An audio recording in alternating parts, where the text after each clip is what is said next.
What if the love you offer is not yours at all? What if it's life itself loving through you? In a world starved for meaning, could the answer be hidden in the heart of a newborn child? Join us as we uncover the difference between human love and the infinite love of life itself. This is not poetry. It's a map to everything you forgot you already knew. When the fog descended, silence settled over the village after the discovery of old Billy's departure.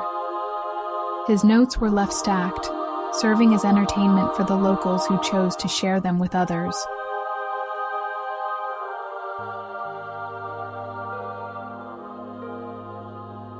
Number 016. The love that one has is the love that one offers. The love that one has is the love that one offers. Yes, we love, but still, the best of one's feelings is nothing compared to the love that life offers. So, would there be two kinds of love? Rather than thinking of them as separate, consider human love as a wave in the vast ocean of universal love. The more one allows oneself to be used by the love of life, the deeper and more expansive their own capacity to love. However, these two are independent movements, distinct yet intertwined. The love offered by life is, in itself, life itself that is everywhere. In other words, everything that exists was born from love, and everything that exists contains love. This life/love cannot truly be offered to anyone because it already belongs to everyone. So, how does one possess the love they offer when love in its essence is already present for all? Here, a semantic refinement is needed. The love that one discovers is the love that one reveals to others. Love is not invented or created. It is uncovered like a hidden treasure waiting to be seen. The real question is, how much of this love do we allow to come into our conscious awareness? Life always pushes love upon everyone, but it is we who act as channels to reveal it to others. This is how the Creator teaches us about the power of fertilization, expansion, and the unfolding of our highest potential. Inwardly, outwardly, and all around us. Yes, as humans we also love. But as life we love infinitely more and better. To know living love is to know oneself in one's essence. To discover love is to discover oneself entirely. Some may dismiss this as pure fantasy. But could it be that such skepticism is precisely why the world lacks love? The nearness of death often awakens us to the reality of life, just as it brings us closer to love. Transcending the limitations of our human condition allows us to experience a desire to share what life so freely gives to all. To what extent can one grow through love? I see no limit to love's power. It is infinite. There has always been uncertainty about this higher life and its accessibility to all. Now, my consciousness is open to it, transforming my existence and revealing itself as a living experience in the journeys of those dear to me. I realize now that words fail to capture the vastness of this love. Reason alone cannot grasp its dimension or power. What was once a mere suspicion sustained by hope has now become a reality, one that the world may call madness. But is it not true freedom to become who you truly are, without the weight of others' expectations? To obey only the call of the heart, rather than the artificial constructs imposed upon us? To embrace the innocent love of infants and, like them, reconnect with that pure vibration? To live without fear of loss, knowing that nothing exists outside of life? Fear. Why direct our focus towards something that paralyzes us, when life invites us to surrender to the current of love? Imagine standing at the edge of a vast river, hesitant to step in. But the current of love carries us effortlessly when we surrender. Why then resist? When we face death with love, we do not find the past or the future. We find only the living present, leading us forward with trust and security. Life will always be. Love is life and everything else is confusion. The question is, how would our experience of the world change if we preserved the original love of a baby in our relationships, families, and work? A newborn does not speak, yet it commands attention. It brings love without condition, shifting the very energy of a room. What if we too could love so purely?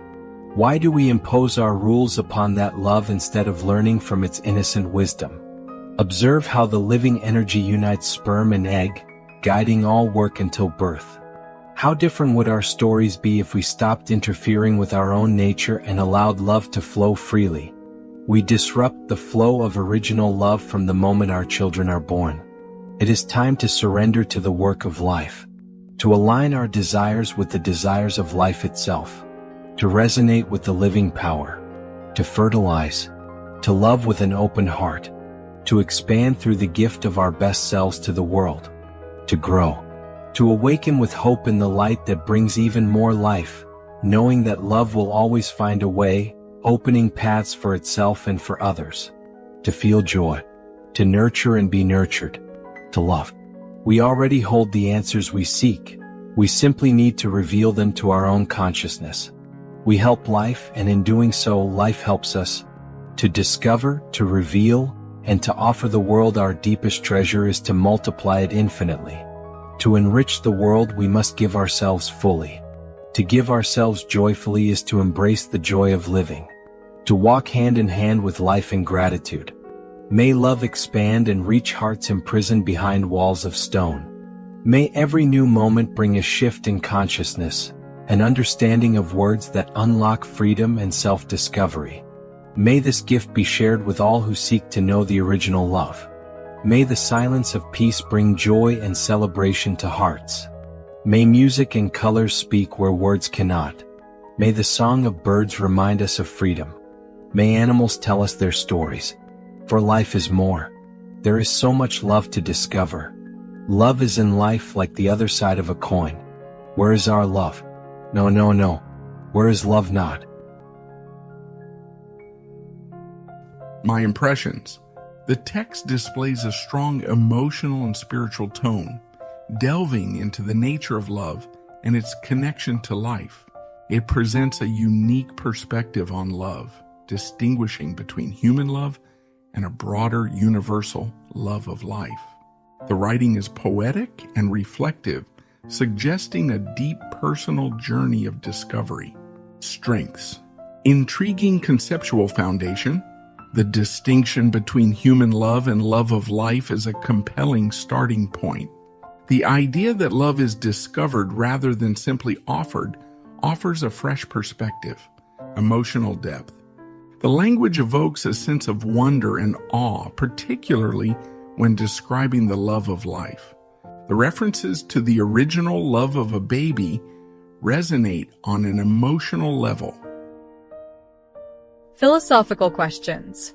The text raises profound questions about the nature of consciousness, existence, and the role of love in our lives. The exploration of life and death adds a layer of depth to the discussion. Use of metaphor. The wave in the ocean. Metaphor is a strong and effective way to explain the relationship between human and universal love. Strong rhetorical questions. The use of questions engages the reader and encourages them to reflect on their own understanding of love. Hopefully Mr. Billy will return over some of these topics. There are areas for potential improvement on concepts' clarification. The distinction between human love and love of life could be further clarified. Some readers may struggle to fully grasp the abstract nature of this concept.